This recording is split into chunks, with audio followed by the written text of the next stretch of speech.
주님께서 마지막 시대에는 예수님이 반드시 재림하시고 심판을 하니까 우리에게 반드시 깨어 있으라 이렇게 말씀을 하셨습니다.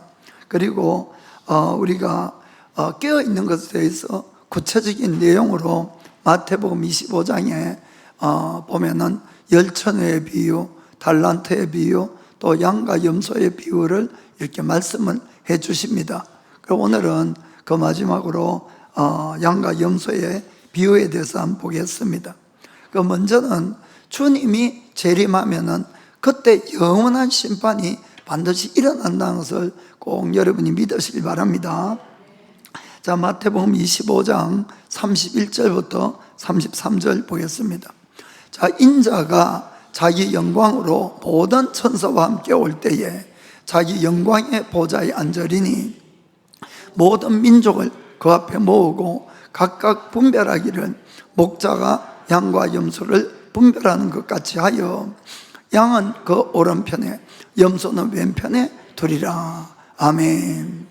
자, 예수님이 처음 오실 때는 우리를 구원하러 오셨어요. 우리 인간이 죄에서 영원히 멸망을 받을 수밖에 없기 때문에 우리 인간의 죄사함을 대신 죄를 사하기 위해서 십자가에 죽어주시고 우리 인간이 예수를 믿으면 구원을 받을 수 있는 길을 열어주신 것이죠. 그래서 처음에는 구세주로 오셨어요. 그러나 그 다음에 오실 때는 주님께서 우리를 심판하러 온다는 것을 꼭 우리가 믿어야 된다 이런 이야기입니다. 그래서 우리 한 사람 한 사람이 어떤 인생을 살아왔는지 그것을 심판한다는 그 제목이 오늘 여기 있습니다. 그래서 두 번째 올 때는 왕으로서의 영광을 가지고 이 땅에 오셔서 왕의 보좌에 앉으시고 모든 민족을, 모든 사람을 예수님 앞에 다 모으고 그 다음에는 한 사람 한 사람 양인지 염소인지 그걸 딱 갈라놓는다 그렇게 말씀을 합니다. 예수님은 이 마태복음만 하더라도 20장부터 계속해서 마지막 심판이 있다는 것을 계속 말씀을 하세요. 20장에 보면은 이 포도밭에 그 비유를 말씀하시고 그 다음에 보면은 또 왕의 그 왕자의 그 혼인잔치 비유도 하시고 또 25장에 있는 것처럼 열천의 비유, 달란트 비유, 오늘 양과 염소의 비유. 사실은 내용은 똑같은 거예요. 똑같은 내용을 반복해서 우리에게 말씀해 주시는 것은 뭐냐면은 죽은 다음에 그만이 아니라 반드시 심판이 있다는 겁니다. 반드시 양과 염소가 갈라지고 그리고 양은 영원한 천국으로 염소는 영원한 멸망의 길로 떨어진다는 것, 그것을 말씀하시는 거예요. 그래서 계속 반복해서 말씀하는 이유는 절대로 이 일이 있으니까 너희는 절대로 이 지옥 가지 말고 천국을 가라 이 말이에요. 천국 가라. 예수님은 지옥만큼은 어떤 경우가 있어도 너희가 가지 말라 그걸 강조하기 위해서 이 마가복음 9장에 보면은 이런 아주 막 극단적인 좀 표현을 하십니다. 자, 9장 43절 보면은 만일 너의 손이 너를 범죄케 하거든 찍어버려라. 불구자로 영생에 들어가는 것이 두 눈을 가지고 지옥 꺼지지 않는 불에 들어가는 것보다 나으니라. 아멘. 그 다음에 발이 범죄하면, 눈이 범죄하면 찍어버리고 빼버리라는 거예요. 그래서 이 한 눈을 가지고 한 발을 가지고 천국 가는 것이 지옥 가는 것보다 100번 낫다고 합니다. 그래서 48, 49 보겠습니다. 48절. 거기는 구더기도 죽지 않고 불도 꺼지지 아니하느니라. 사람마다 불러서 소금치듯함을 받으리라. 아멘. 얼마나 심한 고통이 영원히 계속되기 때문에 그것만큼은 가지 말라 이렇게 경고하시는 거예요. 그리고 실제로 우리가 성경을 보면은 실제로 이 많은 과학자들도 이야기합니다만은 이 온 지구가 물에 일단 다 덮인 적이 있다 이런 걸 증명합니다. 그것이 바로 노아의 대홍수잖아요. 그래서 첫 번째는 무슨 심판이었습니까? 물로 심판, 물로. 그게 우리에게 증거예요, 증거. 그 두 번째는 성경을 보면은 불로 심판한다고 되어 있습니다. 그래서 우리는 이 땅에 좋다고 더 못 가져서 막 가지려고 안들 하지만은 사실은 우리가 눈에 보이는 이 모든 것은 언젠가는 불에 다 없어질 거다 이렇게 말씀하는 거예요. 그리고는 하나님께서 새하늘과 새 땅을 만드시고 우리가 그곳에서 영원히 산다는 것을 여러분들이 기억을 꼭 하시길 바랍니다. 그리고 그 내용을 사도 베드로도 그렇게 말씀한 거예요. 자, 베드로후서 3장 10절부터 11절 먼저. 자, 그러나 주의 날이 도적같이 오리니 그날에는 하늘이 큰 소리로 떠나가고 체질이 뜨거운 불에 풀어지고 땅과 그 중에 있는 모든 일이 드러나리로다. 이 모든 것이 이렇게 풀어지리니 너희가 어떠한 사람이 되어야 마땅하뇨? 거룩한 행실과 경건함으로. 그 다음 13, 14 보겠습니다. 13, 14. 우리는 그의 약속대로 의에 거하는 바 새 하늘과 새 땅을 바라보도다. 그러므로 사랑하는 자들아, 너희가 이것을 바라보나니 주 앞에서 점도 없고 흠도 없이 평강 가운데서 나타나기를 힘쓰라. 아멘. 여러분, 정말 천국에 소망이 있다면 우리가 지금 내가 사는 대로 살면 안 되는 거예요. 여러분, 점도 없고 흠도 없이 주름 잡힌 것도 없이 우리가 주님 앞에 설 때 그때에 구원받는 거예요. 그러면은 오늘 예수님은 왜 사람들을 양과 염소로 비유를 해서 이렇게 나눴느냐 하는 걸 좀 생각해 보겠습니다. 우리가 양과 염소는 외견으로 보기에는 비슷해요. 정말 잘 모르는 사람은 이게 양인지 염소인지 그러죠. 그런데 성격이 정반대예요. 성격이. 그래서 그날에는 예수님이 양과 염소를 가른다. 이 뜻은 우리가 예수 믿고 한 교회를 다니고 하면은 다 똑같은 크리스찬처럼 다 이렇게 양같이 그렇지만은 주님께서는 양과 염소를 가른다. 이 뜻은 바로 참된 크리스찬과 가짜를 나눈다. 그 뜻이 참된 크리스찬과 가짜를. 그래서 우리가 보기에는 다 똑같은 크리스찬 같아도 어떠한 좋은 교회를 할지라도 그 교회에 양만 있는 교회는 절대 없습니다. 여러분, 그 안에 반드시 염소가 있는 거예요. 염소가. 그래서 왜 그러면은 양과 염소가 이렇게 같이 있고 왜 양과 염소를 구분하는가? 먼저 이 양과 염소의 가장 다른 점이 뭔가 하면은 양은 서로가 공존해서 살 수 있어요. 서로가 같이 도와가면서 공존해서. 근데 이 염소는 서로 공존해서 살아갈 수 없어요. 성격이. 그게 다르다 이런 이야기입니다. 그래서 양은 이 겨울이 되면은 저녁에 잘 때 추우니까 서로 딱 붙어서 잡니다. 양이 딱 모여가지고 붙어서. 그래 이제 서로 따뜻하니까 딱 붙어서 이렇게 잡니다. 근데 염소는 그 추운 겨울에 잠잘 때 보면은 한 마리씩 따로 다 떨어져 자잖아요. 벌벌벌 떨면서. 그 왜 그렇게 자는가 하면은 딱 붙어 자면은 옆에 놈이 따뜻하니까. 옆에 놈이 따뜻한 게 그게 너무 싫은 거예요. 그러니까 그래 떨어져 자. 떨어서 혼자 자고. 그리고 이제 양은 여름이 되면은 이 더우니까 잠잘 때 한 마리씩 따로 다 떨어져 잡니다. 떨어져서 그 시원하게 해서 자는데, 또 염소는 여름이 되면은 딱 붙어서 자는 거야. 딱 붙어서. 그 왜 그런가 하면 자기도 덥지만은 이 옆에 놈이 시원하게 자는 꼴을 못 보는 거야. 그게 싫으니까 딱 붙어가지고 땀 뻘뻘 흘리면서 자기도 그래 자는 거예요. 그러니까 이 양은 서로가 이렇게 공존해서 서로 살아갈 수가 있는데 염소는 절대로 서로를 위해서 살아갈 수 없는 그런 존재다 이런 이야기입니다. 제가 말씀드린 거 알겠죠? 그러니까 주님께서 마지막에는 어떻게 하겠어요? 천국이라는 곳이 그렇잖아요. 우리가 예수를 믿으면 다 하나님의 자녀가 되어서 천국을 가는데 거기 가서도 이 염소 어떤 사람이 섞여 있으면 어떻게 천국이 되겠냐 하는 이야기입니다. 그래서 이 땅에 살 때는 우리가 뭐 여러 가지 일들을 겪지만은 뭘로 변해야 됩니까? 양으로 변해야 되는 거예요.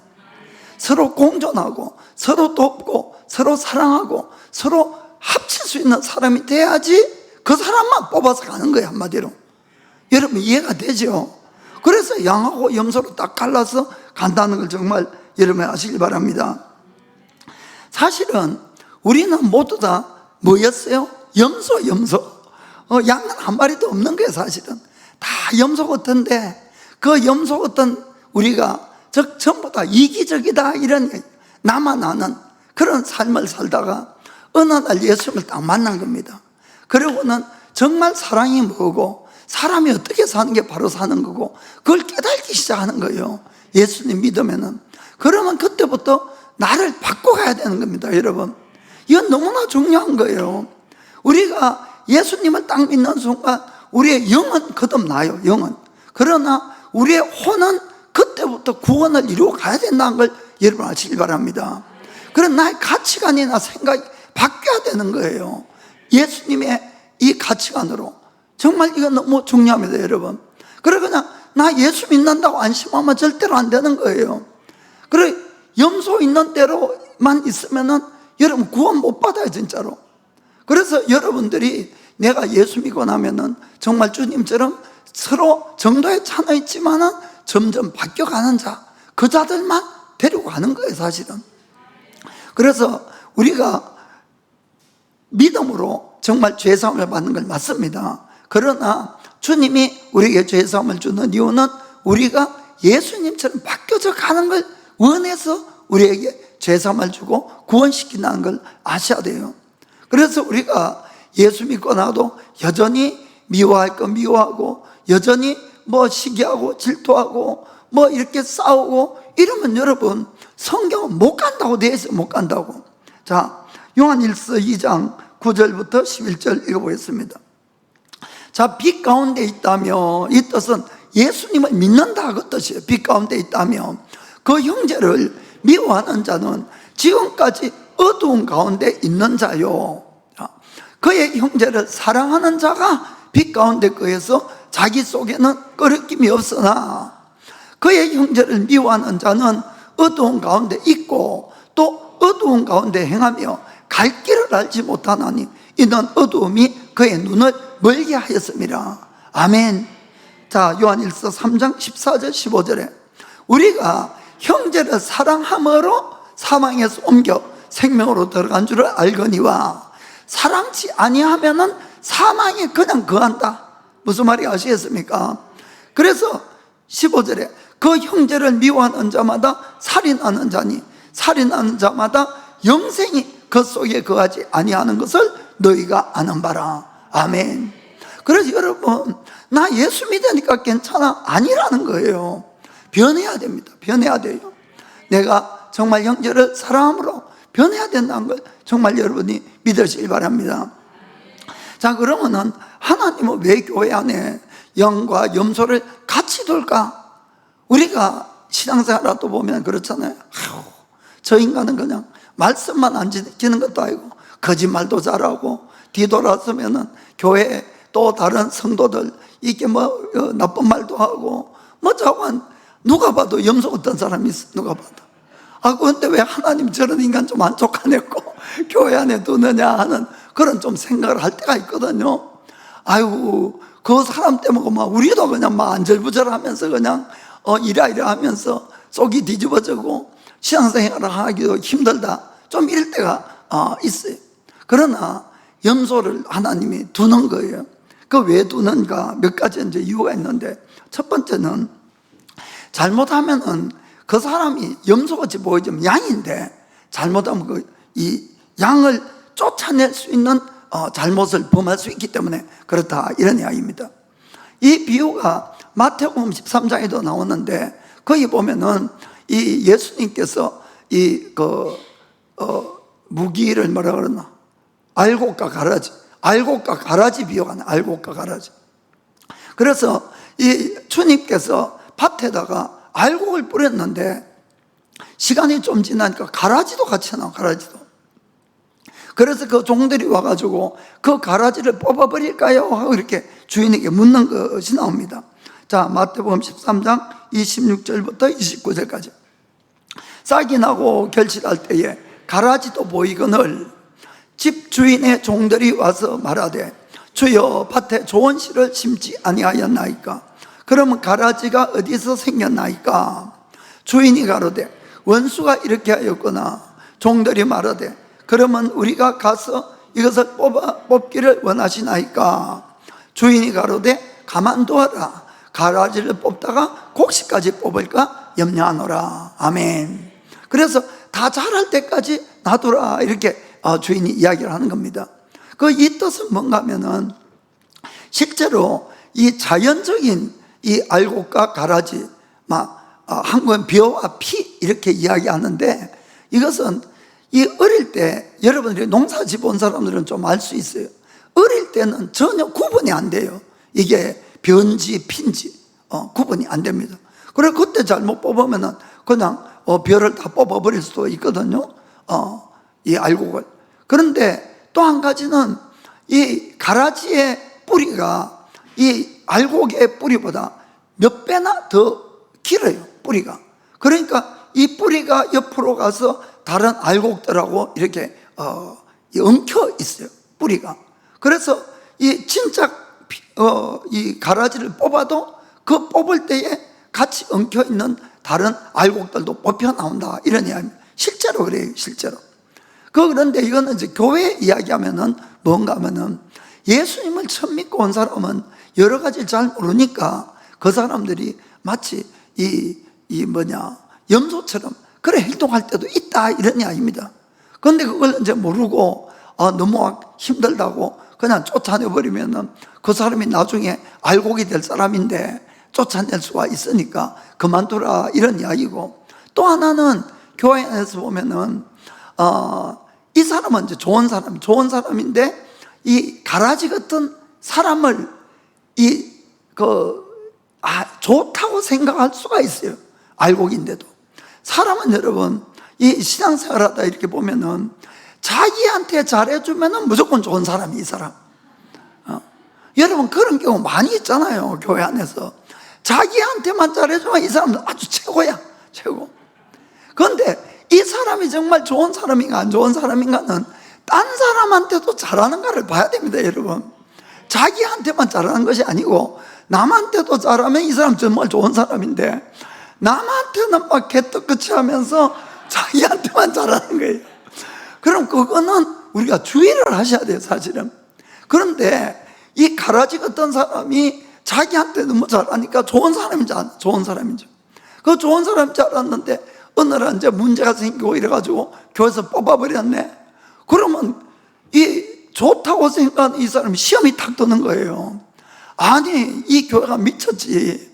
목사님이 뭐 어떻게 된 거 아니야? 저 좋은 사람을 쫓아낸다고. 이렇게 된다, 이런 이야기입니다. 무슨 말인지 아시겠죠? 그래서 우리가 교회라는 것은 쫓아내는 것이 목적이 아니고 악한 자라도 살리는 게 목적이에요, 사실은. 그렇기 때문에 끝까지 되도록이면 인내하고 되도록이면 기도하고 참고 하는 데가 교회다, 이런 것들을 여러분이 기억을 하시길 바랍니다. 그 다음에는 지금은 염소 같지만은 회개하면은 이 양이 된다, 이런 이야기입니다. 양이 된다. 아멘. 하나님의 뜻은 어떠한 악한 자라도 악 속에서 멸망하기를 원치 않는 거예요. 회개해서 구원받는 걸 원하는 것이 하나님의 뜻입니다. 그 에스겔서 18장 23절 보면은 분명히 이렇게 되어 있어요. 나주 여호와가 말하노라. 내가 어찌 악인의 죽는 것을 조금인들 기뻐하랴. 그가 돌이켜 그 길에서 떠나서 사는 것을 어찌 기뻐하지 아니하겠느냐. 아멘. 이것이 이제 하나님의 뜻이다, 이런 이야기입니다. 우리가 성경을 보면은 예수님이 곧 오신다, 곧 오신다 하는데 이것이 언제 적혔습니까? 2000년 전에 치거나 2000년 전에. 아니, 2000년 전부터 곧 오신다는 예수님이 2000년이 지나도 아직 안 오셨어요. 그래서 어떤 사람들은 아유, 왜 이렇게 더디 오느냐 하지만은 성경은 거기에 대해서도 이렇게 기록합니다. 베드로후서 3장 9절 읽어보면은 주의 약속은 어떤 이에 더디다고 생각하는 것 같이 더딘 것이 아니라 오직 너희를 대하여 오래 참아서 아무도 멸망치 않고 다 회개하기에 이르기를 원하시느니라. 아멘. 이게 하나님의 뜻이다, 이런 이야기입니다. 그래서 교회 안에 이상한 사람이 있고 하더라도 되도록이면 참고 되도록이면 그 사람들을 받아들이려고 하는 뜻은 바로 여기에 있다는 걸 여러분들이 아시길 바랍니다. 이 시카고에 좀 옛날에 있었던 이야기인데 어떤 조그마한 교회에 장례식이 있었어요. 3살짜리 여자아이의 장례식이었어요. 이 모인 사람들은 그 여자아이가 너무 불쌍해서 정말 눈물을 흘리면서 그 장례식을 치르고 있었어요. 그 아이의 아버지는 알코올 중독자고 어머니는 집을 나가버렸고, 그래서 이 아이가 결국 영양실조로 죽어버린 거예요. 그래 너무 불쌍해서 이제 교회에서 이 아이를 위해서 이제 장례식을 이렇게 치르고 있었어요. 마지막 이제 고별식 때 이 아이에게 이제 꽃을 이렇게 놓아주려고 사람들이 한 사람 한 사람 앞으로 나가서 이제 꽃을 그 아이에게 놓았어요. 그때에 그 어떤 아주 다 떨어진 옷을 입고 아주 심한 냄새가 나는 더러운 남자가 술 냄새를 풍풍 풍기면서 그 앞으로 나갔어요. 그 아빠의 그 아기의 이제 아빠였어요. 그래 이제 가서 그 아빠가 이 꽃을 죽은 딸에게 주면서 이 딸이 신고 있던 빨간 그 구두가 있는데 그 구두를 싹 뺏겨서 훔쳐가지고 자기 소매에 싹 집어넣었어요. 그거 팔아가지고 술 마시려고. 어째 그런 인간이 있냐 이제 이래 싶죠. 그런데 누가 생각해도 저 인간이 어떻게 구원받겠냐 이런 생각을 했겠죠, 다들. 그런데 어느 날 그 사람이 진짜 예수를 만나고 정말 그가 회심하고 가슴을 치면서 눈물을 흘리고 정말로 완전 새 사람이 되어버린 거예요. 그리고 그 뒤에 이 시카고의 전도 역사상 정말 잊을 수 없는 그런 사람이 된 겁니다. 그 뒤에 그 사람이 이 노숙자 알코올 중독자를 1000명이나 회개시키고 예수님께 인도한 사람이 되었어요. 그 사람이 유명한 전도자인 멜 토라도라는 분입니다. 그렇기 때문에 우리는 사람을 함부로 이렇게 판단해서는 안 돼요. 아이고 저 인간은 뭐 안 돼가 아니고 하나님은 고쳤을 수가 있다. 그래서 우리가 끝까지 우리가 보고 되도록이면 인내하고 위에서 기도하고 돌아설 때까지 그렇게 해야 되는 걸 아시길 바랍니다. 그리고 지금은 우리가 심판의 때가 아니고 아직 은혜의 때예요. 은혜의 때. 그렇기 때문에 우리가 심판할 것이 아니고 우리가 심판은 하나님께 맡기고 우리가 이 은혜가 한 사람에게라도 더 임할 수 있도록 우리가 참고 기도해야 될 줄 믿습니다. 그 다음은 이제 시간이 지나면은 양과 염소가 명확하게 구분된다 이런 이야기입니다. 자꾸 성급하게 안 하더라도 무슨 열매라도 좋은 씨든 나쁜 씨든 시간이 지나면 열매가 맺는데 열매가 맺기까지는 언제나 시간이 걸린다는 거예요. 시간이 걸린다. 그러나 시간이 걸리면은 반드시 명백하게 양과 염소가 구분이 됩니다. 그러면은 시간이 되어서 양, 염소가 나타나면은 교회에서 지금까지 제가 봐도 자기 발로 그냥 나가더라고. 염소인 사람은 자기 발로 나가고. 그래서 뭐 굳이 우리가 그 사람들을 심판하고 안 하고 인내하고 기다리면 되는 거예요. 그리고 예수님이 정말 재림하시면은 예수님이 양과 염소를 구분하시고 반드시 심판한 걸 믿으시길 바랍니다. 그래서 염소 같은 경우는 마태복음 13장 41절부터 42절에 이렇게 적혀 있어요. 인자가 그 천사들 보내리니 저희가 그 나라에서 모든 넘어지게 하는 것과 또 불법을 행하는 자들을 거두어내어서 풀무불에 던져 넣으리니 거기서 울며 이를 갈미 있으리라. 아멘. 자, 한편 염소들은 주님이 43절 보면은 양들은 그때의 의인들은 자기 아버지 나라에서 해와 같이 빛나리라. 귀 있는 자는 들어라. 아멘. 여러분 정말 귀가 있으면은 들으셔야 돼요. 이거만큼은. 그래서 우리가 영생이 있다는 것을 다 기억하시고 신앙생활 하시길 바랍니다. 이 염소는 또한 양을 훈련시키고 이 강하게 해주는 그런 역할을 하는 겁니다. 실제로 여러분들이 양만 키우는 목장에 보면은 양만 있는 것이 아니고 이 양들 무리 속에 염소를 몇 마리 집어넣어줘요. 염소를. 그 왜 그렇게 하는가 하면은 이 양은 이 순하기도 하고 또 점잖하기도 하고 또 서로 사이도 좋습니다. 그리고 싸움질도 안 해요. 양끼리는 싸움질도.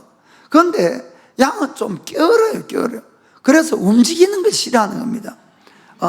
운동도 싫어하고 그래서 잘 안 움직이고 이렇게 했으니까 양끼리만 놔두면은 살이 쪄가지고 병에 걸리기 쉬운 거예요. 그래서 그 안에다가 염소를 몇 마리 집어넣으면은 이 뭉쳐가 있는 양한테 가가지고 염소가 불로 때려봤거든요. 그러면 할 수 없이 이것들이 도망가야 돼. 도망가서 이 움직이게 되는 거예요. 그러니까 이 염소를 넣는 이유는 양을 운동을 시켜가지고 비만에 안 걸리도록 한다는 역할을 하는 겁니다. 그것은 우리 크리스찬을 비유하는 것이죠, 사실은. 그래서 우리 크리스찬들도 좀 게으른 버릇들이 있어서 문제가 있고 소원이 있으면은 교회 와서 주역하고 주님 부르고 기도하고 하다가 문제도 다 해결되고 다 모든 것이 잘 되면은 더 기도해야 되는데 감사하죠. 그런데 기도하러도 안 오고 성경도 안 읽고 또 하나님을 구하려는 마음도 적고 그런 좀 나쁜 버릇들이 좀 많이 있는 것 같아요. 그때 뭐가 필요할까요? 염소가 필요한 거예요. 염소가. 그 염소가 와서 그냥 많은 문제를 자꾸 던져주는 겁니다. 자꾸 뿔로 들받는 거예요. 그러면 참 머리도 아프고 화도 나고 하지만은 저놈을 해결하려면 어떻게 할까요? 내가 기도할 수밖에 없고 내가 움직일 수밖에 없고 이렇게 하는 겁니다. 그래서 하나님께서 이 염소를 넣어두는 것은 전부 우리를 위한 것인 걸 여러분이 믿으시길 바랍니다. 그래서 그걸 해결하기 위해서 아픔도 있고 고통도 있지만은 기도하는 사람이 되고 교회가 되고 봉사하고 일치하고 또 사랑을 베푸는 우리가 되는 겁니다. 그래서 이 염소 같은 이 성도가 잠자고 있는 성도를 깨워주는 거예요. 잠자고 있는 기도 안 하는 성도들을 기도하게 만들고 그리고 이 움직이지 않는 성도들을 움직이게 만드는 그런 역할을 한다는 걸 꼭 아시길 바랍니다. 그래서 교회 안에는 꼭 염소도 필요한 거예요, 여러분. 그래서 그런 염소 같은 성도들 때문에 교회가 또 개인적으로도 깨어나고 또 기도하고 영적으로 건강해진다 이런 이야기입니다. 그래서 하나님은 늘 모든 것이 합력해서 선을 이룰 수 있도록 이렇게 만들어 주시는 거예요. 꼭 그래서 나쁜 면만 있는 것이 아니라 이런 이야기입니다. 그래서 혹시 여러분들이 저 인간만 없으면 좋겠다는 그 사람이 있으면은 그 사람 절대 미워하면 안 됩니다. 하나님이 나를 훈련시키려고 나를 깨어있게 하려고 저 사람을 붙였구나, 저 사람이 나 때문에 악역을 하고 있구나 이렇게 생각하시고 절대로 미워하면 안 됩니다. 그리고 그분을 위해서 불쌍히 여기고 기도하는 우리가 되기를 축복합니다. 그리고 실제로 이 하나님은 서로의 염소 같은 성질을 꺾어버리기 위해서 서로의 염소 같은 성질을 이용한다는 거예요. 실제로 여러분 교회 안에 100% 양은 한 사람도 없어요. 100% 양은 저를 비롯해서 모든 사람이 다 염소에 있다가 양으로 변해가는 과정이다 이런 이야기입니다. 다 염소지 뭐 누가 양이 있습니까? 그렇기 때문에 하나님께서는 서로가 서로의 염소 같은 성질을 사용하셔가지고 서로를 꺾어버리는 거예요. 서로의 옛 성품을 깎아내리는 겁니다. 그래서 여러분들이 그걸 잘 이해하시고 받아들일 줄 알아야 되는 거예요. 그런데 이제 특별히 교회에 보면은 두 사람이 양속이야. 그 두 사람만 자꾸 이렇게 문제가 있고 이러잖아요. 그런데 제가 지금까지 목회하면서 보면은 그렇더라고요. 그 두 사람은 절대로 그 상대방이 아니면 안 깎아져. 점잖은 사람 가지고는 안 돼. 그 사람을 만나야지 깎아지는 거예요. 그 사람을 만나요. 그러니까 제가 하나님이 우리를 깎아가시고 우리를 참 크리스찬으로 만들어간 과정을 보면 정말로 이건 기가 막힌 거예요. 모든 사람에게 카스터마이즈 맞춤으로 맞춤으로 이렇게 하시는 거예요. 그래서 여러분 중에는 막 가정에도 그런 분들이 있겠지만은 저 사람만 안 만났으면 좋겠는데 하지만은 그 사람을 만났기 때문에 내가 인간이 되는 거예요. 사실은 여러분 그걸 받아들이셔야 되는 겁니다. 하나님은 실수 안 하세요, 여러분, 절대로. 그래서 그걸 내가 받아들이는 순간 내가 성숙하는 거예요. 이기는 거예요, 그거를. 그래서 여러분들이 거기서 잘 승리를 하셔서 오히려 그렇게 되면은 그 힘들게 한 사람이 감사되는 거예요, 감사. 참 이게 얼마나 놀라운 역전입니까? 그렇게 밉다가 오히려 감사가 되는. 그래서 하나님은 우리를 서로가 서로를 깎아서 다 양으로 만들기 위해서 그런 사람들을 교회에 둔다. 그걸 꼭 믿기를 축복합니다. 자, 오늘 마지막 가장 중요한 걸 말씀드릴게요. 예수님이 최종적인 이 판단 기준은 다른 사람에 대한 사랑의 실천이라는 거예요. 사랑의 실천. 이 예수님께서 마지막으로 우리를 모아다가는 양이냐 염소냐 이렇게 가른다고 되어 있어요. 가른다고. 그럼 어떠한 기준을 가지고 가를 거냐? 그래서 성경에 명백하게 나타나 있습니다. 예수님은 양과 염소를 갈라서 오른편에 양을 두고 왼편에 염소를 뒀다 이렇게 되어 있습니다. 그리고는 예수님이 오른편에 있는 양들에게 말씀을 하시는 거예요. 자, 좀 길지만은 중요하니까 다 읽어보겠습니다.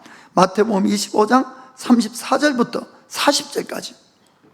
그때에 임금이 그 오른편에 있는 자들에게 이르시되 내 아버지께 복받을 자들이여 나와 창세로부터 너희를 위하여 예비된 나라를 상속하라. 내가 줄일 때에 너희가 먹을 것을 주었고 목마를 때에 마시게 하였고 나그네 되었을 때 영접하였고 벗었을 때에 옷을 입혔고 병들었을 때에 돌아보았고 옥에 갇혔을 때에 와서 보았느니라. 이에 의인들이 대답하여 가로되 주여 우리가 어느 때에 주의 줄이신 것을 보고 공개하였으며 목마르신 것을 보고 마시게 하였나이까? 어느 때에 나그네 되신 것을 보고 영접하였으며 벗으신 것을 보고 옷 입혔나이까? 어느 때에 병드신 것이나 옥에 갇히신 것을 보고 가서 배웠나이까? 하리니 임금이 대답하여 가라사대 내가 진실로 너희에게 이르노니 너희가 여기 내 형제 중에 지극히 작은 자 하나에게 한 것이 곧 내게 한 것이니라 하시고. 아멘. 그리고 예수님이 그 왼편에 있는 염소들에게 이야기를 합니다. 41절부터 45절까지. 또 왼편에 있는 자들에게 이르시되 저주를 받은 자들아 나를 떠나 마귀와 그 사자들을 위하여 예비된 영영한 불에 들어가라. 내가 줄일 때에 너희가 먹을 것을 주지 아니하였고 목마를 때에 마시게 하지 아니하였고 나그네 되었을 때 영접하지 아니하였고 벗었을 때에 옷 입히지 아니하였고 병들었을 때와 옥에 갇혔을 때에 돌아보지 아니하였느니라 하시니 저희도 대답하여 가로되 주여 우리가 어느 때에 주의 줄이신 것이나 목마르신 것이나 나그네 되신 것이나 벗으신 것이나 병든 것이나 옥에 갇힌 것을 보고 공양치 아니하더니까. 이에 임금이 대답하여 가라사대 내가 진실로 너에게 이르노니 이 지극히 작은 자 하나에게 하지 아니한 것이 곧 내게 하지 아니한 것이니라 하시니라. 아멘. 사랑하는 성도 여러분, 예수님이 마지막에 우리를 심판하실 때에 무엇을 기준으로 양과 염소를 나누느냐, 여기 명백하게 적혀 있는 거예요. 하나님에게 우리가 어떻게 했느냐 하는 것이 아니라는 걸 여러분 정말 잘 아시길 바랍니다.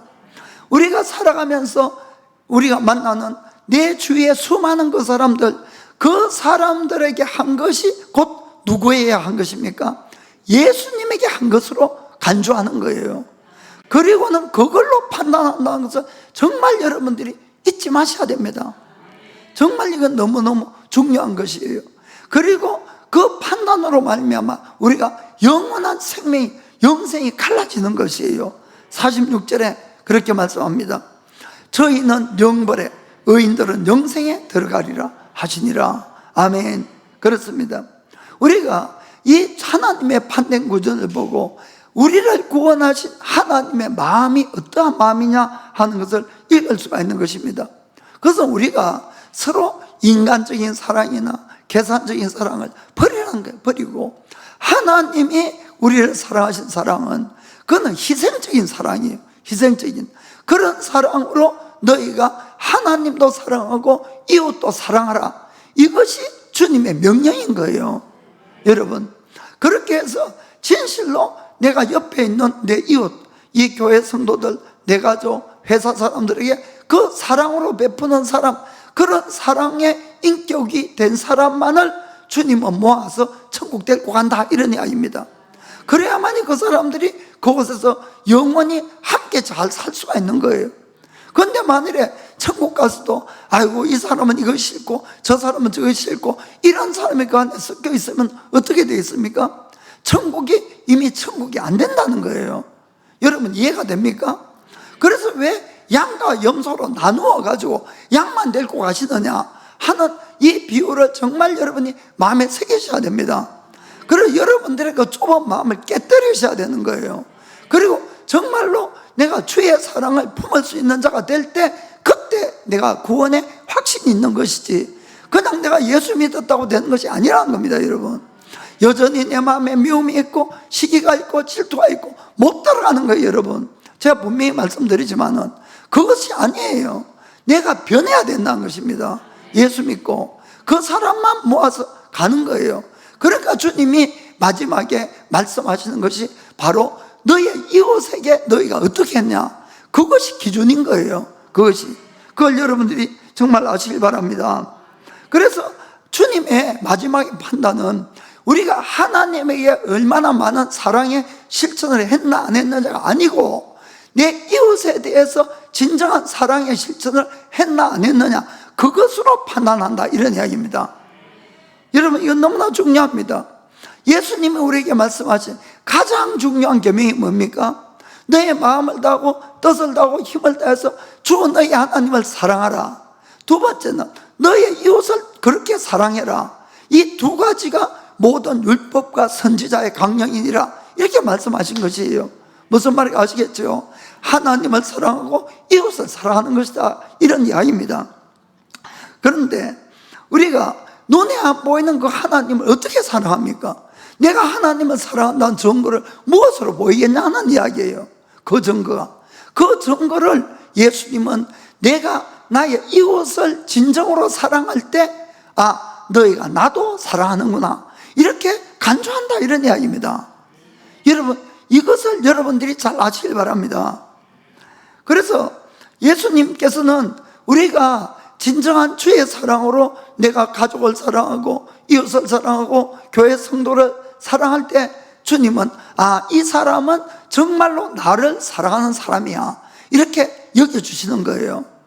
우리는 주님을 믿고 사랑하기 때문에 교회 왔어요. 오늘도 예배 드립니다. 헌금도 드립니다. 봉사도 합니다. 여러 가지 합니다.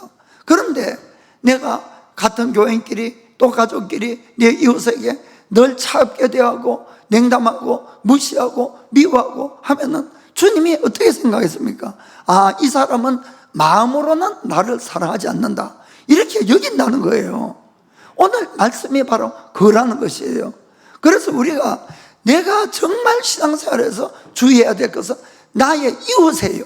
내 이웃에게 어떻게 대하느냐, 이것이 우리의 영생을 결정한다는 걸 여러분들이 분명히 아시기를 주의 이름으로 부탁드립니다. 예수님은 최후의 만찬석상에서 제자들에게 새 계명을 준다. 새 계명을. 자, 요한복음 13장 34절 보겠습니다. 새 계명을 너에게 주노니 서로 사랑하라. 내가 너희를 사랑한 것 같이 너희도 서로 사랑하라. 아멘. 그런데 새 계명까지만은 사랑하라는 말은 구약부터 계속 있었잖아요. 그런데 왜 이걸 새 계명이라고 예수님이 주셨을까, 이런 생각을 해봅니다. 그런데 이 새 계명하고 예수님이 말씀하신 하나님을 사랑하고 이웃을 사랑하는 것하고 뭐가 다른가? 여기 새 계명에는 하나님을 사랑하는 것이 빠져 있어요. 너희가 서로 사랑하라. 아멘. 하나님을 안 사랑해도 된다 뜻이 아니고, 우리가 이거는 제 개인 의견입니다. 개인 의견에 하나님을 사랑하는 사람은 많은데 이웃을 사랑하지 않는 사람이 있다는 거예요. 그래서 너희가 아예 하나님 사랑 안 해도 된다는 뜻이 아니지만은 너희가 이웃을 진짜 사랑하면은 그것이 하나님 사랑하는 거야, 그 뜻이다, 이런 이야기입니다. 아멘. 이 말을 사도 요한도 들었죠. 바로 옆에서 요한도. 그래서 요한이 그 다음에 이걸 딱 정리를 해서 이야기를 하는 거예요. 요한 1서 4장 20절 21절에 보면은 요한이 누구든지 하나님을 사랑하노라 하고 그 형제를 미워하면 이는 거짓말하는 자니 보는 바 그 형제를 사랑치 아니하는 자가 보지 못하는 바 하나님을 사랑할 수가 없느니라. 아멘. 그래서 우리가 이 계명을 주께 받았나니 하나님을 사랑하는 자는 또한 그 형제를 사랑할지니라. 아멘. 그래서 주님이 새 계명이라고 준 것은 우리끼리 사랑인데 그것은 바로 하나님을 사랑해야 된다는 뜻이 아니고 우리끼리 사랑하면은 하나님 사랑하는 거예요. 그걸로 증명이 된다는 걸 여러분들이 정말 아시길 바랍니다. 그래서 우리가 신앙생활을 하면서도 가장 하나님 마지막에 예수님이 우리를 양과 염소로 구분하는 이 기준을 여러분 마음에 정말 새기셔야 됩니다. 그것이 뭡니까? 내 이웃에 대해서 내가 어떠한 삶의 태도를 취하냐, 이거예요 바로. 여러분, 그래서 제가 말씀드리는데 여러분의 가족들을 절대 내 것이라 생각하면 안 됩니다. 여러분, 나의 가장 가까운 이웃이 바로 내 남편이고 내 아내고 내 자녀예요. 그들은 내 것이 아니라 하나님이 나에게 붙여준 가장 가까운 이웃이라는 것을 여러분 먼저 아시기 바랍니다. 그래서 내 것처럼 대하지 말고 누구처럼 대해야 됩니까? 주님처럼. 그러면 여러분 가족들이 여러분 인정할 거예요.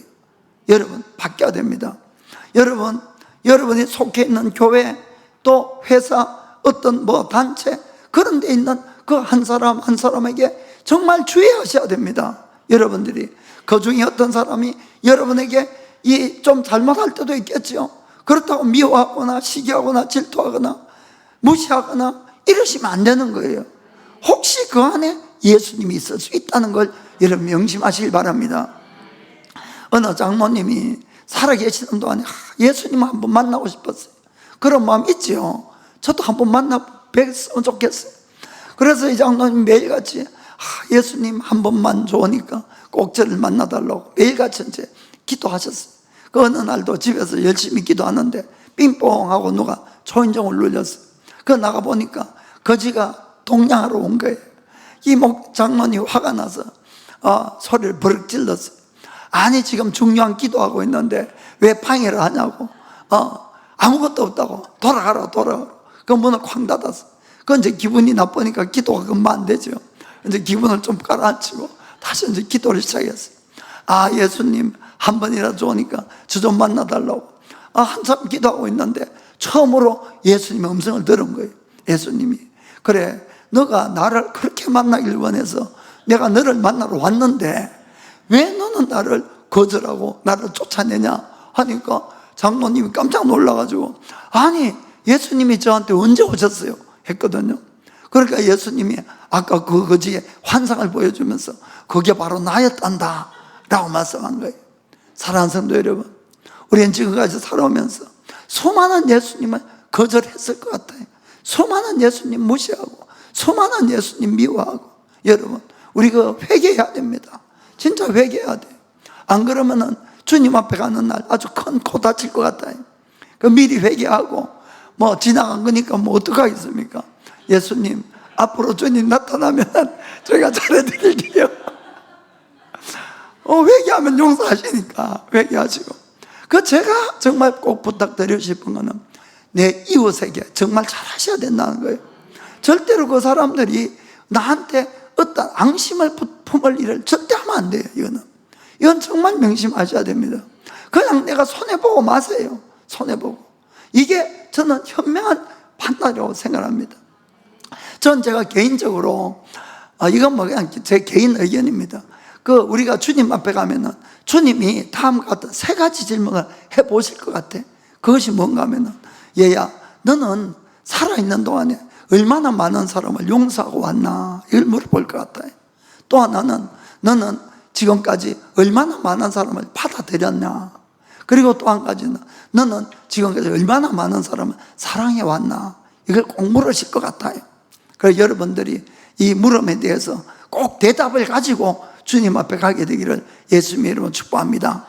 그렇게 해서 우리가 다 양같은 성도가 되고 다 천국에 가기를 예수님의 이름으로 축복합니다. 자, 기도하겠습니다.